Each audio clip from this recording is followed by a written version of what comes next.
चलिए, है ना, केमिस्ट्री विद रवि सर में एक बार फिर आपका स्वागत है।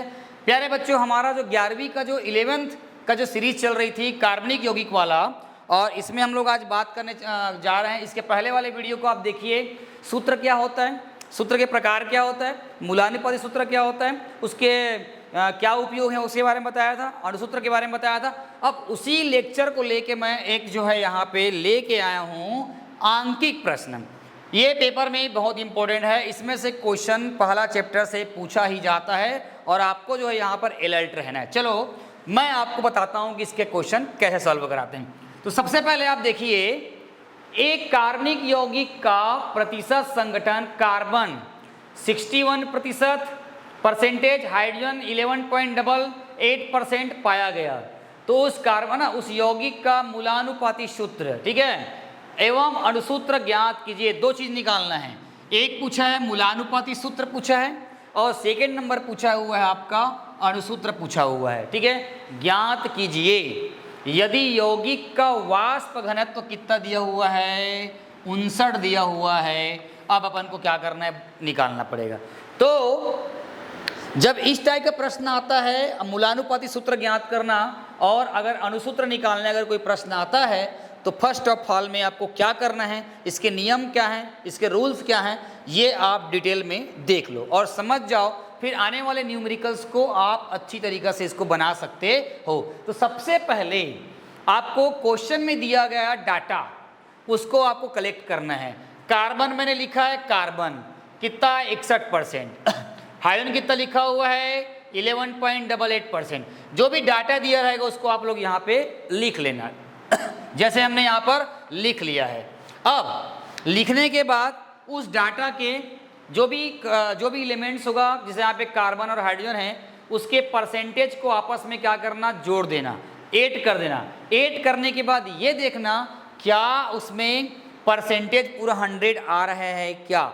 अगर नहीं आ रहा होगा तो हमें कुछ अलग तरीके से बनाना होगा। जैसे यहाँ पर हमने दोनों को डाटा को कलेक्ट किया है तो 72.88% आ रहा है, जबकि परसेंटेज ये बोलता है कोई भी कार्बनिक यौगिक जो होता है या कोई भी सूत्र जो होता है वो 100 भागों से मिलकर बना होता है। तो यहाँ पर 100 नहीं हो रहा है।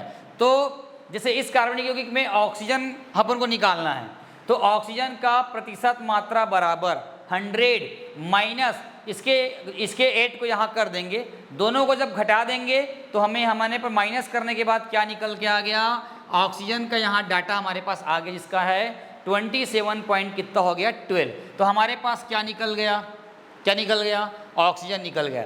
अगर सभी का जोड़, सभी का ऐड 100 रहेगा तो ऐसा नहीं करना है। अगर मान लो 100 नहीं हो रहा है तो ऐसे अपन को करना है। उसके बाद एक टेबल बनाना है। टेबल में पहला रहेगा सीरियल नंबर, सेकेंड नंबर रहेगा तत्व का नाम, प्रतिशत मात्रा, है ना, परसेंटेज रहेगा, कंपोजिशन और परमाणु भार या परमाणु द्रव्यमान एटॉमिक मास रहेगा, फिर परमाणुओं की आपेक्षिक संख्या रहेगा और लास्ट में रहेगा सरल अनुपात रहेगा। तो लो बताते हैं। तो पहला नंबर का जो एलिमेंट है कौन है, कार्बन है।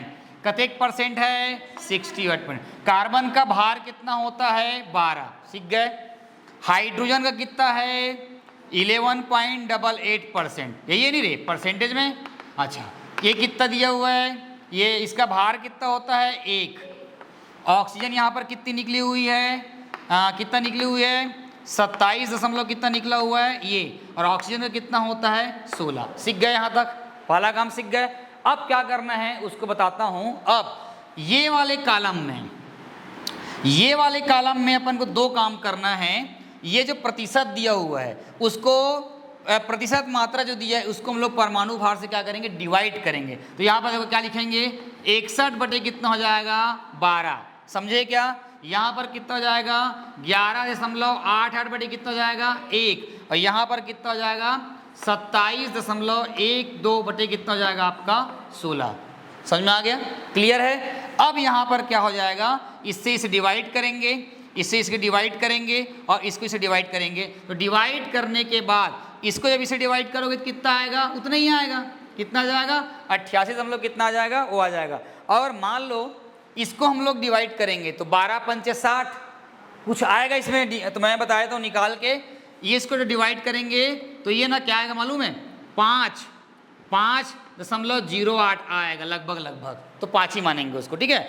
और ये वाले को जब अपन डिवाइड करेंगे तो डिवाइड करने के बाद जो है ऑक्सीजन का मैं बताना चाहूँगा आपको कि लगभग जो है इसको अगर अपन भाग दे देंगे, है ना, तो ये आपका जो है 1 पॉइंट कितना आ जाएगा, 5 के आसपास आएगा। कितना आएगा, 1 पॉइंट किसका आएगा, 5 के आसपास, ये 1.5 के आसपास आ जाएगा। कर लेंगे, ठीक है।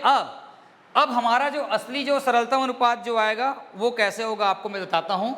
सरलतम अनुपात में क्या होगा, अपन को ये देखना है इन तीनों में कौन सी राशि छोटी है, कौन सी छोटी राशि छोटी, ये सबसे छोटा है। तो छोटे वाले को फिर से क्या करेंगे अपन, डिवाइड करेंगे। कैसे डिवाइड करेंगे, ध्यान समझना, मैं इस वाले में भी लिख सकता हूँ, ये देखो ध्यान से, 5.08 अपॉन कितना है 1.5, फिर ये कितना हो जाएगा 11.88 अपॉन क्या हो जाएगा 1.5, और ये कितना हो जाएगा 1.5, और ये हो जाएगा 1.5। जो भी राशि इसमें सबसे छोटा आएगा उसको हम लोग एक दूसरे से क्या करेंगे, डिवाइड करेंगे। अब ये इसको डिवाइड करेंगे, ये इसको डिवाइड करेंगे, ये इसको, अब ये डिवाइड करेंगे तो आपको मालूम चल गया होगा 1 आएगा। और मान लो ऊपर वाले को अपन डिवाइड करेंगे, है ना, ऊपर वाले को अगर डिवाइड करेंगे तो वो लगभग जो है ना, 15 तिया 45, ये लगभग कितना आता है, मैं जो मैं निकाल कर रखा हूँ, ये लगभग 2 पॉइंट कुछ आता है। इसको हम लोग क्या मान लेते हैं, 3 मान लेते हैं। और इसको जब डिवाइड करेंगे तो कितना आ जाएगा, ये आपका 7 आ जाएगा। तो कैसे करना है समझ में आ गया। देखो एक बार फिर से, पहले परसेंटेज का लिख लेना है, उसके एटॉमिक मास को लिख लेना है, ठीक है। अब है ना, परसेंटेज को एटॉमिक मास से क्या करेंगे, डिवाइड करेंगे। तो डिवाइड करने के बाद जो भी राशि आएगा, यहाँ पर मैंने आपको लिख दिया है। अब लिखने के बाद इन सभी में जिसका वैल्यू सबसे कम रहेगा उसके वो फिर क्या करेंगे, एक दूसरे से डिवाइड करेंगे, है ना, या इसको डिवाइड करेंगे इससे, है ना, उसके बाद इसको डिवाइड करेंगे इससे, और उसी को डिवाइड करेंगे उसी से। तो एक हमारे पास जो है क्या निकल के आ जाएगा, एक सरलतम अनुपात जो हमारे पास क्या करेगा, ये निकल के आ जाएगा। अब यहीं पर जो है हमको पहला क्या निकालना है, मूलानुपाती क्या निकालना है, सूत्र निकालना है। तो सुन लो, यहीं पर आपको लिखना है यौगिक का, क्या लिखोगे, यौगिक का मूलानुपाती क्या आ जाएगा आपका सूत्र, यौगिक का मूलानुपाती सूत्र। देखो कार्बन है यहाँ पे, चलो कार्बन लिख दो, कार्बन यहाँ पर कितना निकला है 3, ये जाएगा आपका C3, फिर H, ये H है, कितना निकला है अपने पास 7, और आपका ऑक्सीजन है यहाँ पे कितना निकला है 1, तो ऑक्सीजन को यहाँ पे नहीं लिखते हैं। आ गया। अब पेपर में पूछेगा, केवल यही तक पूछ दिया, मान लो पूछ दिया फलाना यौगिक का मूलानुपाती सूत्र ज्ञात कीजिए, अगर पूछ देगा तो अपन को इतना तक करना है, इतने तक करना है, 3 नंबर मिल जाएगा। लेकिन अगर साथ में ये पूछ दिया कि अणुसूत्र क्या होता है, तो अणुसूत्र के लिए अब फिर स्टेप बढ़ाना पड़ेगा। तो यौगिक का मूलानुपाती सूत्र ये हो गया। अब हम आगे बढ़ रहे हैं, कैसे करना है, अब ये स्टेप बढ़ाएंगे। अब अगला स्टेप क्या हो जाएगा, यौगिक का मूलानुपाती सूत्र भार, यौगिक का मूलानुपाती सूत्र भार क्या हो जाएगा। अब ध्यान समझना, कैसे निकालेंगे, ये हो जाएगा 12 गुणित 3 धन 1 गुणित 7 धन 16 गुणित 1 आया। तो ये 12 तीजे कितना हो जाएगा 36 और 7 कितना हो जाएगा, बताओ जल्दी, 43, और 43 और 16 कितना हो जाएगा आपका, टोटल कितना आ जाएगा, ये आ जाएगा आपका 59 आ जाएगा। क्या आ जाएगा 59। मतलब C3H7O का जो मूलानुपाती सूत्र जो भार है वो कितना आ जाएगा आपका, कितना आ जाएगा 59 आ जाएगा। निकल गया नहीं, चलो क्लियर है, यहाँ तक समझ में आ गया।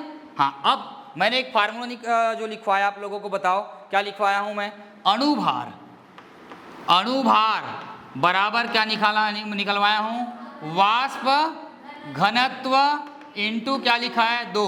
तो वाष्प घनत्व कितना दिया है 59, दिया है कि नहीं दिया है, वाष्प घनत्व कितना दिया है 59, 2 आपका हो जाएगा तो 2, तो ये कितना हो जाएगा 59 दूनी हो जाएगा 118। तो हमारे पास क्या निकल गया, अणुभार कितना निकल गया 118। अब चलो, अब अणुभार के बारे में आपको बताया हूँ, चलो बताओ क्या बताया हूँ कि n बराबर मैंने क्या बताया, देखो n बराबर बताया हूँ मैं मूलानुपाती, नहीं सॉरी, n बराबर बताया हूँ मैं अणुभार, क्या बताया हूँ अणुभार, बताओ ना रे, हाँ, अणुभार अपमान क्या बताया मैंने, मूलानुपाती सूत्र भार, ठीक है। चलो तो n बराबर अणुभार कतेक है, अणुभार कतेक है, मूलानुपाती सूत्र, अणुभार कितना है देखो कितना दिया हुआ है, कितना दिया है इधर, अणुभार कतेक है 118 रे, 118, मूलानुपाती सूत्र भार कतेक है 59 है नहीं, तो 59 एक हो जाएगा और आपका कितना हो जाएगा 2,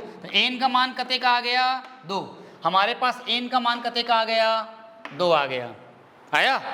अब हमारे पास फार्मूला क्या था बताओ जल्दी, हमारे पास फार्मूला था अणु सूत्र, हम लोग ये निकाल रहे हैं ना, यही अणु सूत्र बराबर क्या था, मूलानुपाती क्या था सूत्र इनटू ओवरऑल क्या था n, याद आ रहा है। चलिए तो अणुसूत्र बराबर क्या हो जाएगा, अणुसूत्र बराबर मूलानुपाती सूत्र कहाँ है, ये हरे, ये जाएगा C3H7 और O, n का मान, ये n का मान कते का आया है 2 आया है, तो अणुसूत्र क्या निकल जाएगा, 3 दूनी 6, 7 दूनी 14, O दूनी 2, ये हमारा सूत्र देखो ये निकल गया, यौगिक अणुसूत्र निकल गया।